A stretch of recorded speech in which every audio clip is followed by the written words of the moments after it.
At Five Star Bank, community is at the heart of what we do. Every day we strive to have thoughtful solutions for our customers and help our communities prosper. Honest dialogue about the issues affecting the region is vitally important to that prosperity. We are proud to be part of the conversation and hope you'll join in.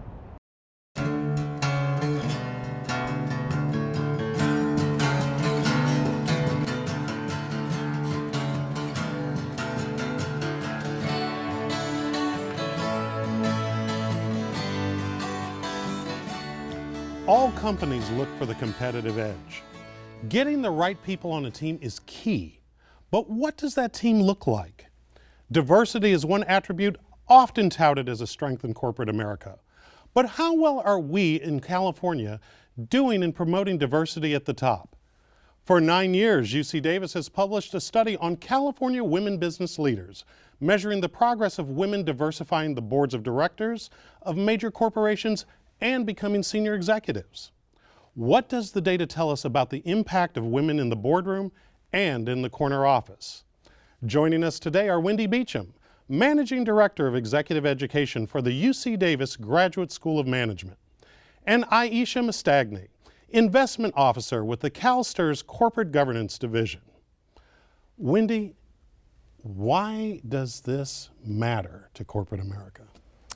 It matters because there's so much research that's being published that shows that having a diverse board of directors improves the return on investment for corporate returns. Really?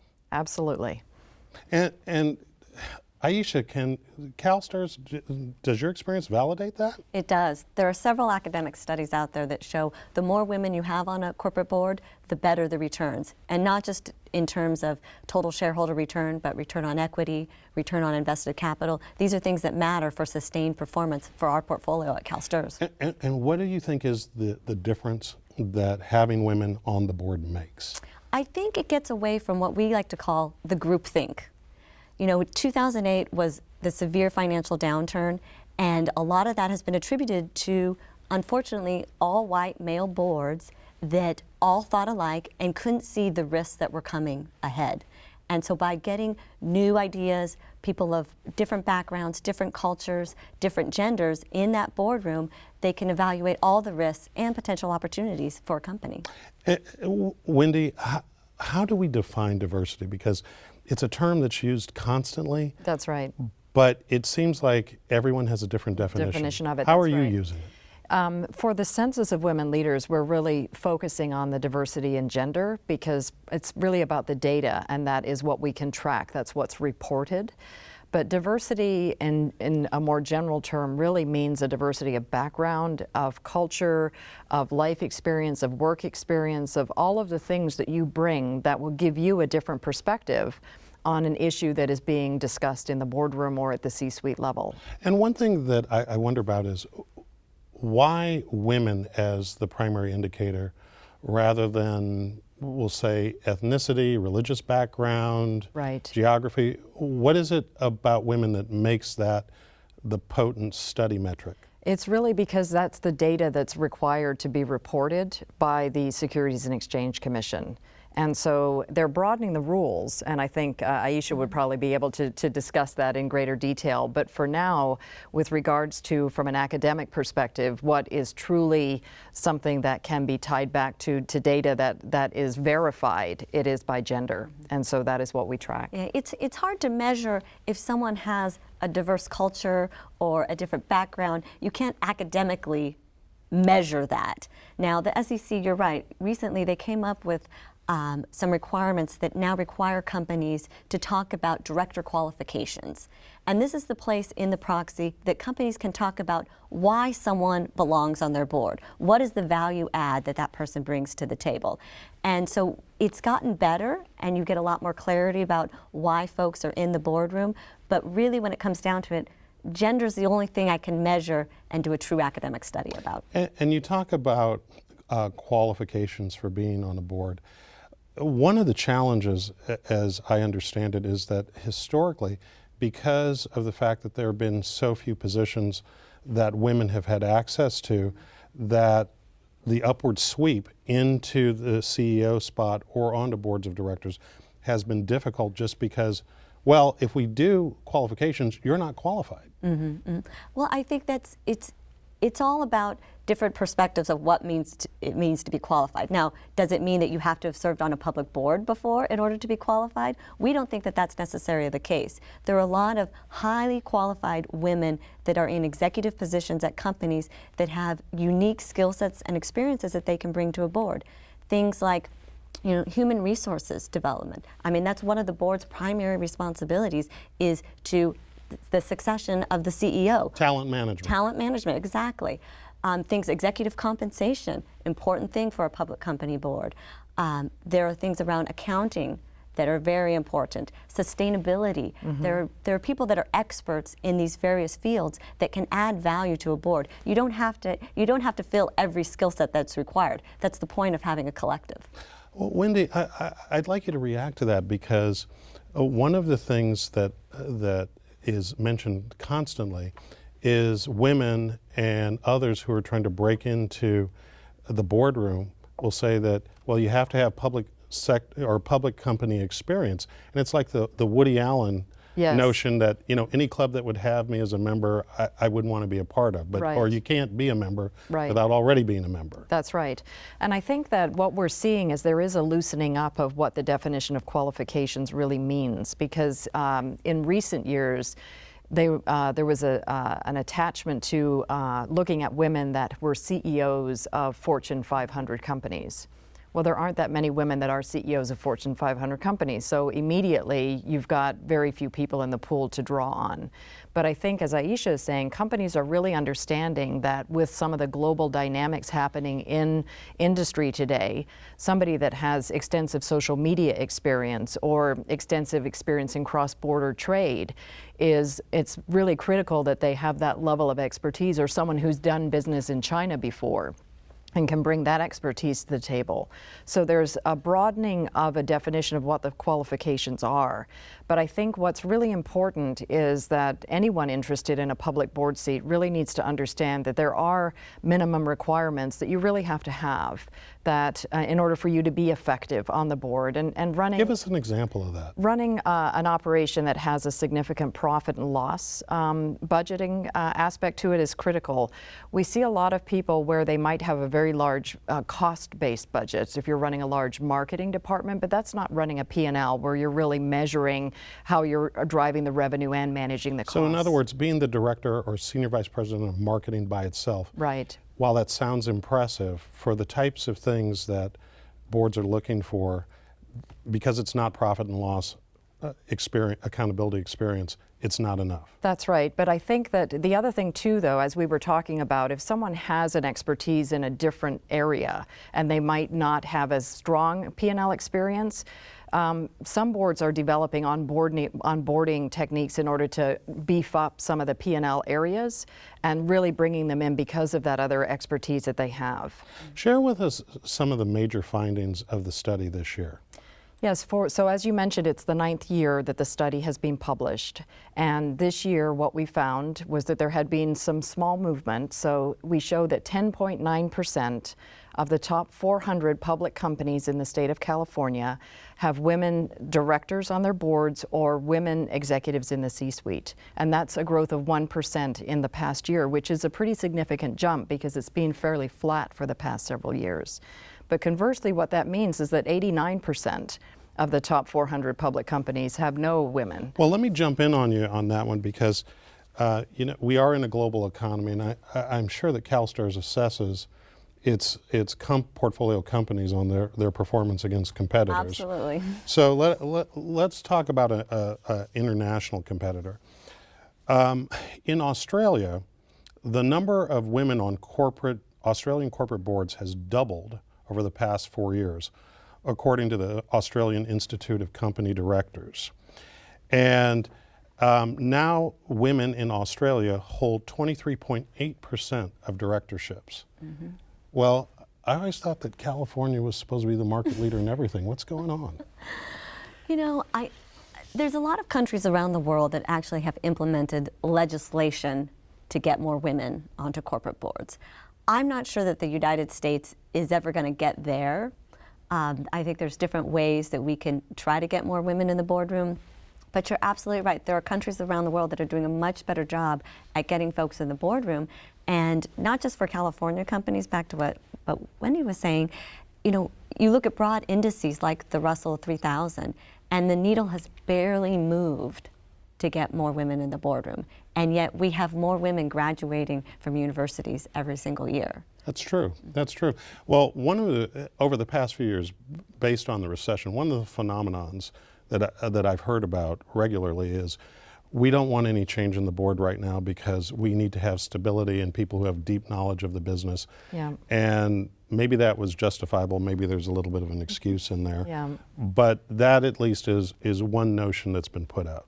That's right, and I think that that gets into a bigger discussion about what term limits are on boards, and if there's going to be age limits that are placed on boards, because when you study some of the larger boards, the more entrenched boards, there's a lot of people that have been on those boards for a very long period of time. And I think from a governance perspective, having a sustained turnover that's managed is very healthy for the company to again bring in that diversity and the different opinions and the different thought processes and new information that can come with new board members. I think you're absolutely right, because even at CalSTRS, we used to have a discussion just about diversity and about trying to get more people in the boardroom. But what we quickly realized is you can't get diversity in the boardroom until you have turnover on the board. Yeah. And so we're having more and more conversations with companies about what we call board refreshment. And there's a lot of different ways. You mentioned a couple of them. You know, is it tenure limits? Is it age limits? Some companies just do it through board evaluations, but that's a very difficult process, because how do you tell someone that you're supposed to be working with around the table that you're not as effective as you used to be? And so a lot of companies like to use the tenure or the age limit because it's an easy way to make it not personal to ask someone to leave the board.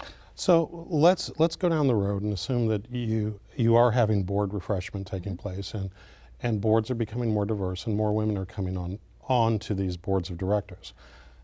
Share with us how that cascades down into opportunities to move into senior management, and even extending out to other things on succession planning and supplier diversity.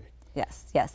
I think that, and Wendy can probably jump in here, you see a cultural shift in some of these companies the more women you get on the board. And I've even had lots of conversations with women that have served on public company boards. If they're the lone woman in the boardroom, it's very different than if you have a couple folks that look like you around the table. And so I think that does change the dynamics in the boardroom. I think it changes the net that they're casting for recruiting talent for the company, because they have different connections, they belong to different organizations, and it just changes the dynamics all around. No, absolutely. And there's research again that shows that in the Fortune 500, there are 90% of those companies that have at least 2 women on their boards of directors in the C-suite area. And you do see differences, again, going back to the return on investment research with companies that have more than one of a particular diverse group on the board.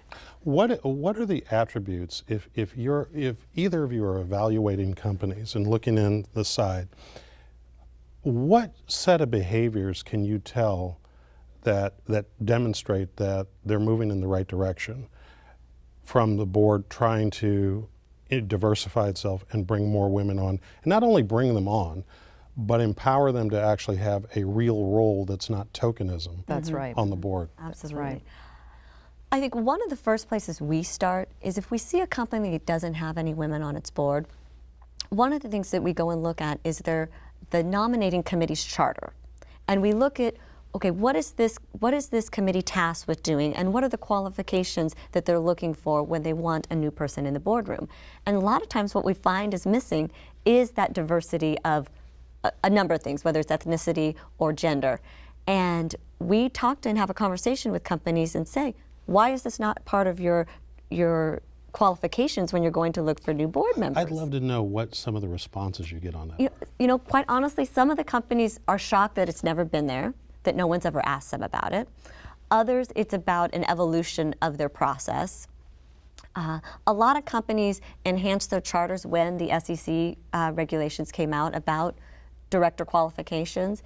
And so it's actually a very easy conversation, because not too many companies can really push back about that. But we think it's an important step, because you can't cast your net wide enough if you're not including that as one criteria when it comes to looking for new board members. Yeah, it's about creating intention, and we see this in the talent management pool for building succession plans for teams across companies.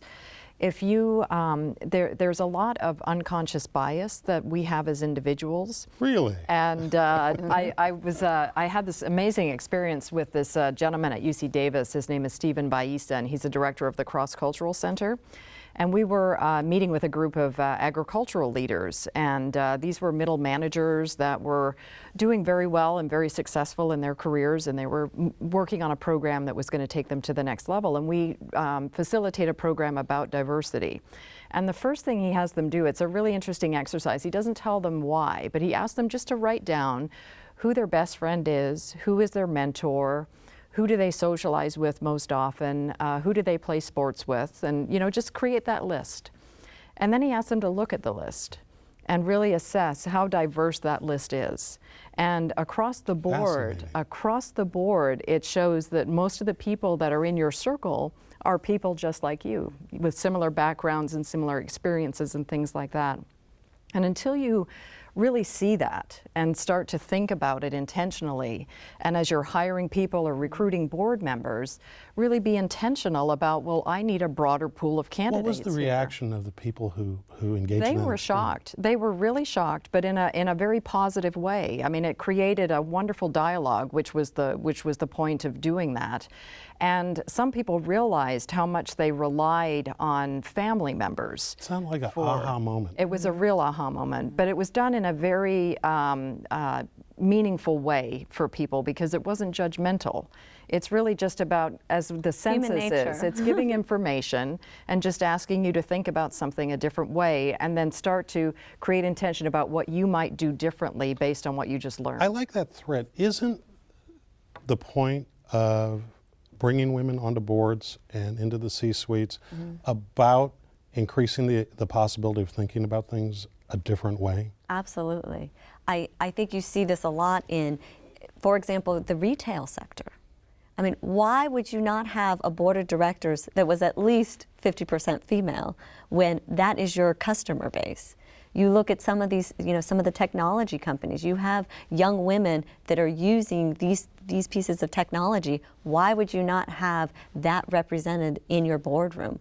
Well, let's talk about technology for something, because one of the fascinating things to come out of this study is that California, home of the high-tech industry, and supposedly this ultra-progressive state, right? But in the Silicon Valley, the number of women on boards of directors, if the public education system in California produced a graduate who can actually add, it appears that 36% of Silicon Valley companies have 0 women directors or CEOs. And some of the names were surprising to me. Fair Isaac and Company, the folks who produce all of our FICO scores that we live and die by if we want to buy a house or a car or anything else. That's right. Fairchild Semiconductor that has chips and things like that and all kinds of devices that we use every day. And even that sort of paragon of 21st century technology and progressivism, Tesla. Yes. Nothing. Yeah. And I was wondering if either of you could give a reaction to that, because the weird thing is that right next door in San Francisco County, they've done demonstrably better in terms of addressing this issue. Yeah. What gives? There's two issues that then cascade into a multitude of complexity, but the two big issues are in Silicon Valley, it's about attracting women into the careers in the STEM area, science, technical, engineering, and medical. And there is a real push now, again, because 50% of the graduates coming out of undergrad and in master's programs, depending on the discipline, and sometimes even more than that, are women. And yet they're not going into these career paths. And there was a recent research study I read just last week that talked about how the salary differentials between women and men in those STEM careers is much lower than in other career Really? types. It's actually becoming quite equal. And so it's an attractive career path to take.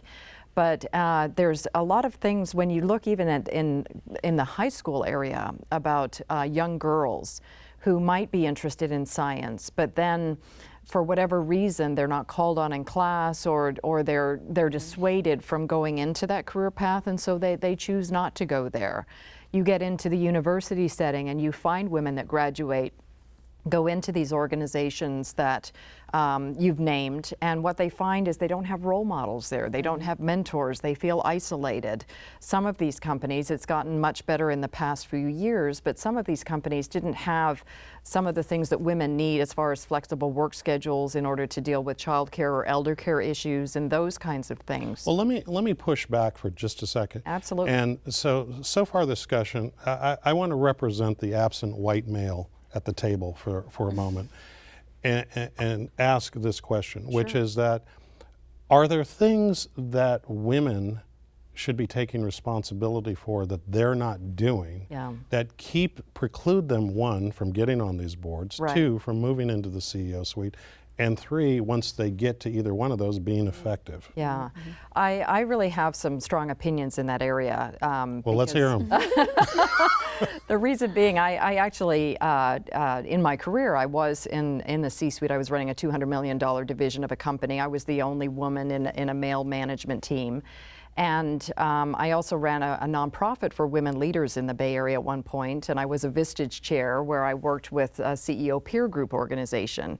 And it was interesting for me because what I saw is that a lot of women stand in their own way in some cases, because it goes back to some of the premises that Sheryl Sandberg had in the Lean In book that she's written. It's about if women feel that they want to have children, then they might take less challenging assignments because they know that it's going to be a struggle for them with regards to career life balance issues and things like that.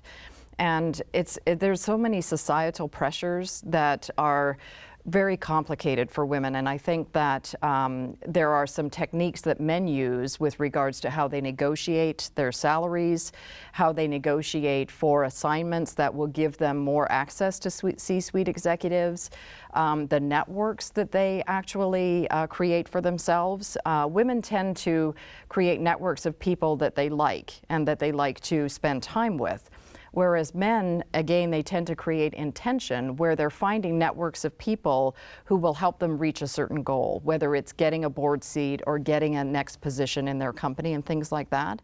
So it's very complex, and it's not something that I don't feel women should be blamed for it. Okay. But I do feel that there are some techniques that they can improve upon in order to go ahead and increase their own personal branding, become better known in the circles of people, these nominating committees that are recruiting women for their boards or for their C-suite roles, so that they get on the list. Okay, and Aisha, I want to actually go to the fact that CalSTRS is doing work in this area. Now, recently you published a report, Diversity in Management of Investments 2014, and it's, oops, let me hold that correct. It's a progress report. Yes. And in addition, you've created a process that you call 3D to identify candidates. Tell us a little bit about that. So the report you're referring to, there's a couple different things in that report. Because basically what we're trying to emphasize is that CalSTRS itself as an organization is drinking its own Kool-Aid, so to speak. So when we're talking to That's a refreshing thing for a public agency to do. We're talking to public companies about having more diversity on their board. Well, we're looking internally in a financial investment world that has predominantly been white males. We're trying to make sure that we have the right mentors, the right opportunities for all people of different backgrounds, different genders. And so the report talks a lot about that. And actually within the CalSTRS Investment Office itself, it's 48% women. Really? Yes. Yes. So we're very proud of that fact, and we're proud of the fact that we're trying to recruit even people of other diverse backgrounds. I think one thing that's very important also is that, you know, our beneficiaries, who we run the fund for, are 70% women, because we represent the teachers of California. That's right. That's right. Exactly. And so this is an issue that's important to them. And lastly, on the 3D, it's the diverse director data source. And basically what we did there is we partnered with our friends across the river, CalSTRS, to try to develop a solution of non-traditional board members, qualified board members. Because when we talk to companies, a lot of times what we heard is that all the traditional recruiters bring them the same list of names. And so we wanted to develop a solution of self-nominating, qualified, a resource for not only just the recruiters and the public companies, but for those women that are interested in putting their name out there. And in addition to a resource like the 3D process, in our final moments, 2 or 3 tips that you would give aspiring executives, women who want to move onto board seats, what would you tell them? I would say look into what the qualifications really are to be on a board. There's a lot of great organizations like the National Association of Corporate Directors that have really great detailed information on what the qualifications are and courses you can take to build your qualifications. Stanford University also has a great directors program that you can take as well. So that would be the first thing. But the second thing is to really understand your own skill set. What would you bring to a board? And many women or many people I speak with, they think that, oh, I have a technology background, I should be on a technology board. But healthcare needs technology people, retail companies need technology people, and you have a much broader pool to draw on if you go outside your industry. And then network. And we'll leave it with that, networking. Networking. And that's our show. Thanks to our guests and thanks to you for watching Studio Sacramento. I'm Scott Syfax. See you next time right here on KVIE.